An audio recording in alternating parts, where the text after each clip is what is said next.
आपने ये अक्सर किसी ना किसी को तो कहते सुना होगा कि मैं उस लड़की से बहुत प्यार करता हूँ, मैं उसी से शादी करूँगा, मैं उसको खुश रखना चाहता हूँ, मेरी जीवन में सिर्फ एक ही इच्छा है कि मैं उसकी हर ख्वाहिश पूरी करूँ, मैं उसे पूरा खुश रखूँ। तो इस केस में अगर शादी हो भी जाती है तो ये केस की फाउंडेशन क्या है, इस मैरिज की फाउंडेशन क्या है? Romantic relationship. यानी कि अभी पूरा रोमांटिक रिलेशनशिप है, लड़का लड़की के पीछे पागल है। तो डॉक्टर जिसका नाम था मैं अभी भूल जाता हूँ, हाँ, डोरोथी टेनोव, जो डॉक्टर डोरोथी टेनोव है, उन्होंने रोमांटिक रिलेशनशिप्स के ऊपर रिसर्च करी और उन्होंने पाया कि जो रोमांटिक रिलेशनशिप की जो उम्र होती है वो एवरेज होती है सिर्फ 2 साल। याद रखिए, सिर्फ 2 साल। 2 सालों के बाद वो रोमांस ख़त्म हो जाता है, फिर शुरू होती है असली शादी। तो असली शादी में क्या होता है, जो लड़का कहता है ना कि मेरी एक ही इच्छा है कि मैं तुम्हारी हर इच्छा पूरी करूंगा और तुझे खुश रखूंगा। 2 सालों के बाद जब रोमांस ख़त्म हो गया तो जो उसकी ये इच्छा थी वो भी धीरे धीरे ख़त्म होने लग जाती है। हमारी रियलिटी ये है कि हम ईगोसेंट्रिक क्रिएचर्स हैं, हम थोड़े सेल्फिश क्रिएचर्स भी हैं। 2 सालों के बाद जो हमारी इंटरनल डिज़ायर्स हैं वो पॉप अप होने लगती हैं, वो बाहर निकलने लगती हैं।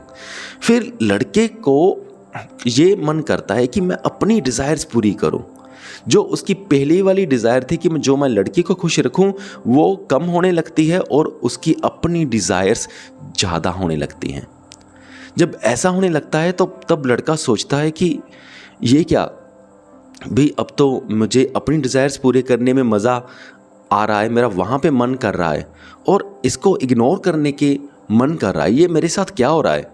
जो दूसरी ओर लड़की है वो फील करती है, अरे ये वो लड़का अब वो नहीं रहा, अब ये अपने बारे में सोच रहा है, मेरे बारे में नहीं सोच रहा।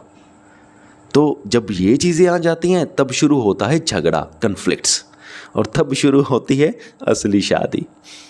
तो कहने का यही मतलब था कि ऐसे रोमांटिक रिलेशनशिप जिस शादी का बेसिस हो तो ये शादी ज़्यादा चलती नहीं है।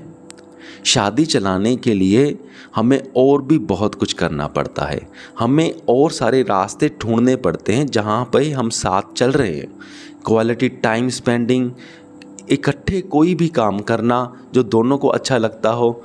अगर सपोज़ करो कि दोनों को कोई काम है कोई अच्छा नहीं भी लग रहा, एक लड़की कहती है सपोज़ करो मैं बिज़नेस करना चाहती हूँ, लड़का कहता है कि चलो ठीक है मैं तेरे साथ बिज़नेस करता हूँ, देखते हैं क्या होता है, जितनी मैं जॉब के साथ तुम्हारे साथ बिज़नेस कर पाया मैं उतना बिज़नेस करूँगा ताकि तुझे अच्छा लगे।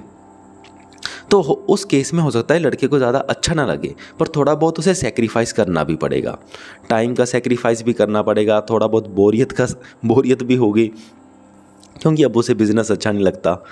तो इन चीज़ों में भी कॉम्प्रोमाइज़ थोड़ा करना पड़ेगा, क्योंकि मैंने पहले ही कहा कि रोमांटिक रिलेशनशिप की उम्र 2 साल होती है। जो उसके बाद बाकी ऑप्शंस बची हैं उस ऑप्शंस को इंक्लूड करना पड़ेगा लाइफ में। एक साथ टाइम स्पेंड करना, ये भी देखना पड़ेगा कि आपके स्पाउस को इवनिंग वॉक पसंद है तो उसके साथ इवनिंग वॉक करो। एक साथ कमरे में बैठ के अगर बातें करना पसंद है या किसी कैफ़े में जाके बातें करना पसंद है तो उसके लिए अलग से टाइम निकालना होगा, थोड़े बहुत पैसे भी लगाने पड़ेंगे। तो वो आप अपने बजट के हिसाब से देख सकते हो। तो देखो भी आपके स्पाउस को पसंद क्या है। सपोज़ करो आपके स्पाउस को 5 चीज़ें पसंद है, तो फिर आप सबसे पहले ये देखो उन 5 चीज़ों में से आपको कौन सी चीज़ें ज़्यादा पसंद है। सपोज़ करो आपको पहली और दूसरी चीज़ ज़्यादा पसंद है, तो आप अपने स्पाउस के साथ वो पहली और दूसरी चीज़ ज़रूर करें। सपोज़ करो अगर पहली ऑप्शन है क्वालिटी टाइम स्पेंड करना, जहाँ पे टीवी ना ऑन हो, मोबाइल फ़ोन ना हो बीच में, और दूसरी ऑप्शन पसंद है कैफ़े में जाके बातें करना कॉफ़ी के साथ, तो आप पहली 2 चीज़ों पे, अगर आपको भी थोड़ा यहाँ पे इंटरेस्ट है तो आप पहली 2 चीज़ों पे फोकस रखें। इससे इन चीज़ों से, ऐसी रिसर्च से शादी चलती है। रोमांटिक रिलेशनशिप में शादी ज़्यादा टाइम नहीं चलेगी, उसके साथ साथ ये सारी चीज़ें भी चाहिए। तो ये था मेरा पॉइंट। मुझे उम्मीद है कि आप सबको मेरे पॉइंट्स समझ में आ गए होंगे। अगर आप भी कुछ कहना चाहते हैं या पूछना चाहते हैं तो कमेंट करके ज़रूर पूछें। धन्यवाद।